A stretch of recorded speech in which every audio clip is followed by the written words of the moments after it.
Hello and welcome to the Daily Show. World Cup is 10 days away. We are very excited about this long tournament. So today I will be analyzing the historical World Cup matches regarding Bangladesh versus England, which happened way back in 2015.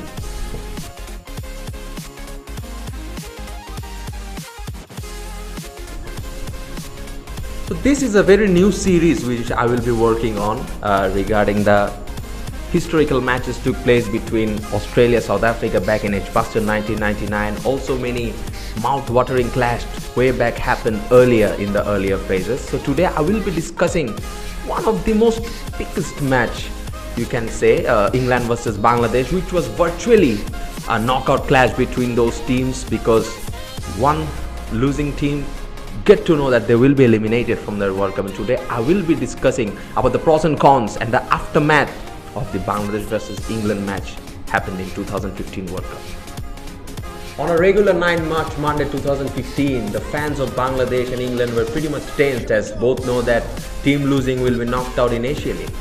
But on the other hand, there is also a positive sign that team winning will go to the next round. So they were tense, and Bangladesh coming straight from a victory against Scotland. They have chased down 320 for that match, and also England were on a very disarray because England lost against New Zealand, Australia and Sri Lanka, and their only one win was against Scotland coming into this match. So they were in a bit of disarray, and they know that winning against Bangladesh might give them an edge because their next fixture was against Afghanistan. So they knew that winning against Bangladesh and eventually winning against Afghanistan will make sure that they do qualify for the next round.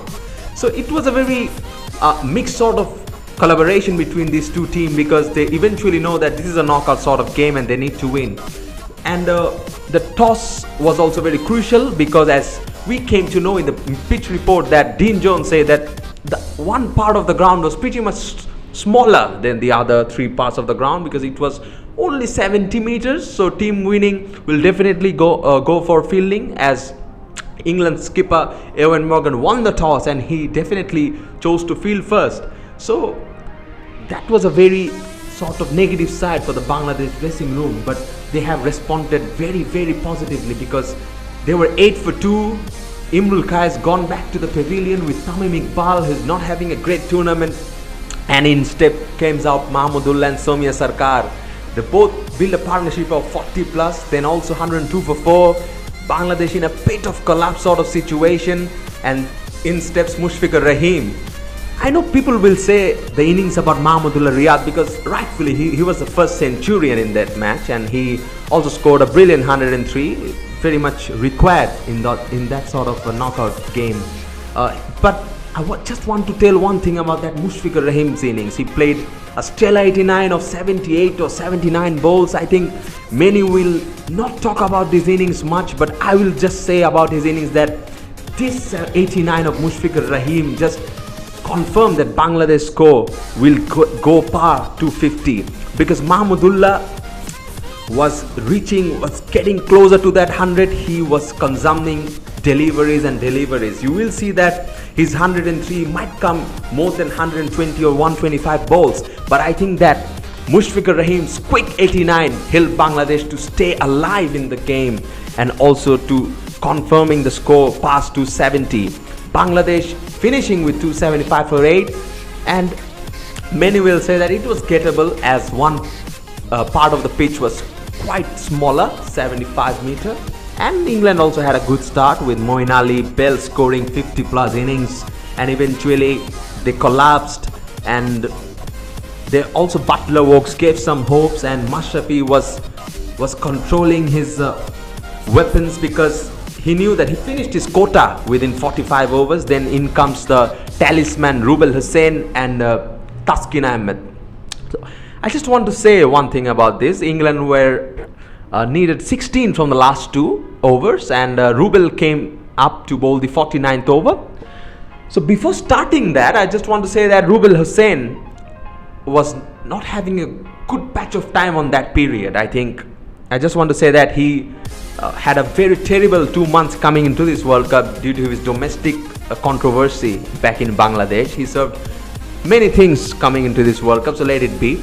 And he was under pressure. I think Also, one thing is important, that Chris Wokes was dropped by Tamim Iqbal on a long on, but it was also crucial for that period because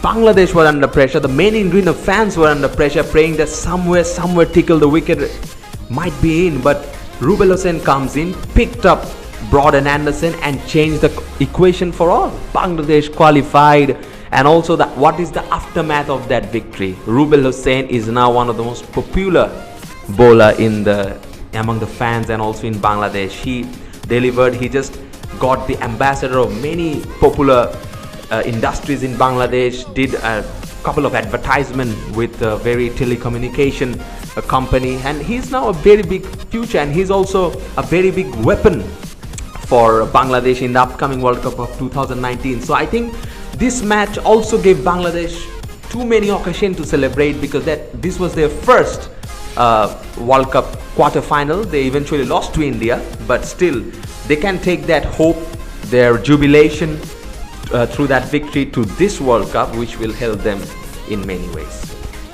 Well, this was the analysis of my first analysis of the historical series England versus Bangladesh in 2015. We'll be doing more of these historical matches. Stay tuned and stay with the Daily Show. Thank you.